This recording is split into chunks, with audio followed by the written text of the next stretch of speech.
So please, if you could state your name and as well as your profession, what you do. Okay, my name's Jose Gonzalez, and I am a teacher in Tucson Unified School District, and right now Sean and I are in Chicago raising money for a defamation of character lawsuit that we're fighting. Definitely. And so how did you, as a teacher, as an educator of this powerful curriculum, how did you really feel when they just pretty much went in there and started just attacking you and attacking the students? What was your first reaction? You know, I initially, you know, I didn't think that they would be successful. You know, I was naive in that sense because I knew that we had the data to support what we did. And usually, you know, all districts are data driven. You know, if you have the research to support what you're doing, they're going to leave you, and the students are performing, they're going to leave you alone. And so I thought we were going to be okay, you know, but after a long, drawn-out process, you know, they killed us last year, you know, in January, and that was real hurtful. You know, it was real hurtful to the students, and you know, we've been enduring these type of trauma since, you know, 1492, man. So it's been a long time, and you know, our kids, you know, that you know fought for these classes. You know, it was tough to see these classes end and how they ended. You know, and how they ended. So that was difficult, and it is today. It's very difficult. Yeah. Definitely. And so, kind of transitioning back to of course, it was a definitely hard and difficult thing for you, as you explained. But going back to the actual, take me into the actual classroom. What would you do on a regular basis with these students of yours? What did you do to uplift them, motivate them, teach them about their roots, and then kind of make that engaging as well? You know, it's what I do right now. You know, it's what I do right now, but, you know, we can't teach our curriculum, but I work around it. You know, I don't teach about the Nahuatl, what you're going to see here, but I do teach about, you know, the Dinamatsi. My compañera and I, she came up with it, and it centers around identity, balance, and identity, balance, and discipline, teaching kids self-discipline, not the negative discipline. And so, you know, teaching is loving, you know, and so you love students, and if you love them, you know, and your heart is pure and honest and sincere, they're gonna give you that, and that's what we get, and that's what we got, and that's what you saw in the movie Precious Knowledge, which was captured, and that's what's going on in our classes right now as we speak. However, you know, they've been banned. But we're working right now to bring those back. So it's connecting with kids and getting them to love themselves. And that's tough, you know, when you deal with a society that views them and views our students and just students in general, kids of color, but specifically Chicanos, Latinos, Mexicanos, as, you know, like they operate from a deficit. You know, they don't have anything to contribute, and they do. And that's what we did. You know, we operated and still do from a positive. They have a lot to give. And so that pedagogy, you know, that where they were teachers and everyone's learners and teachers, you know, they had a lot to teach and a lot to learn, and that's what's going on right now. So it's a big process, a real big process. But it's not dead, it's still going on, you know, but the only thing is the department's dead. So we're not in the district anymore. We're just in certain sites, all separated. Definitely. And just from just looking at the curriculum and being a Chicano myself and not being able to have access to that knowledge and not being able to have access to those teachers, it's something that I feel very deeply about. And I really just as a budding educator, I want to know how you implement that indigenous knowledge into those students and get them to be like, okay, this is exactly something that makes sense to me.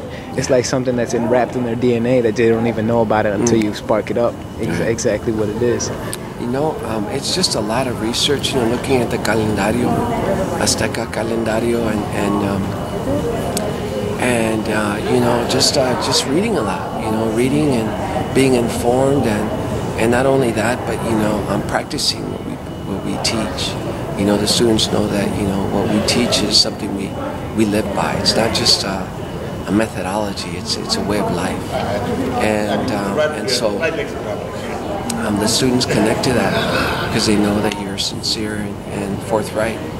And so, yeah, but getting to know, and debunking all these myths about human sacrifice and knowing the calendario and being a part of a Calpoli there in Tucson and reading Arturo Mesa's stuff from Mexico, all of that, has put us in a position to be where we're at right now as teachers, and to really engage our students, and moreover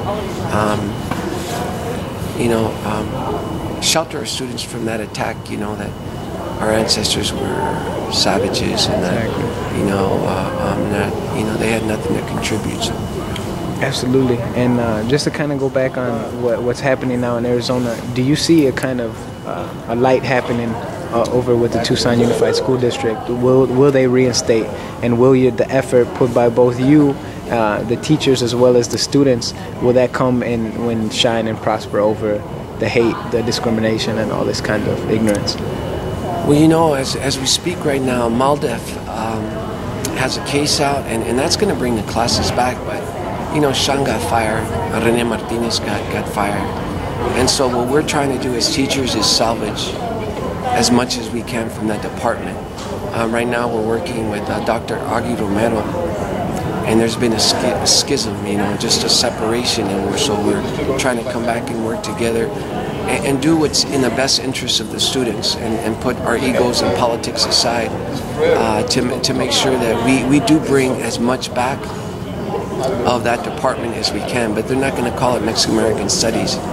They're going to call it culturally relevant, culturally responsive instruction department for Latinos.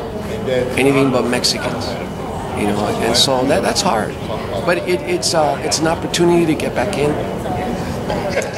But a lot of things have to happen in order for us to, bring back and try to reestablish what we had done. A lot of things have to happen, and that's what we're doing right now in Tucson.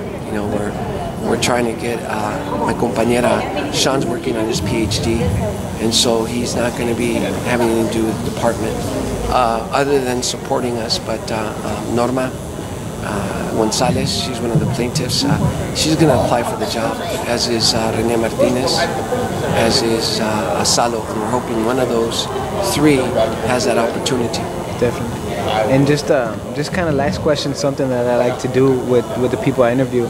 What would be the message that you would want to give to the future generations coming up who are going to see this historical event and who are going to just learn from everything that you have been putting down, as well as the program? What is something that you want to leave behind? More than anything, I think it's this idea of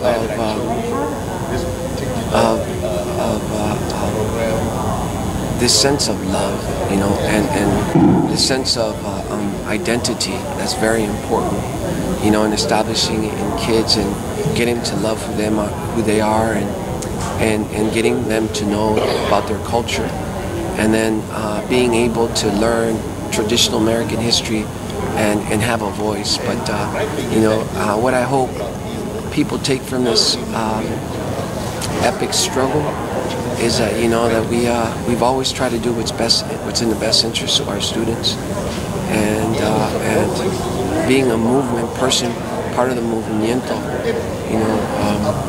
always putting the students in front and advocating for students and their right to be educated.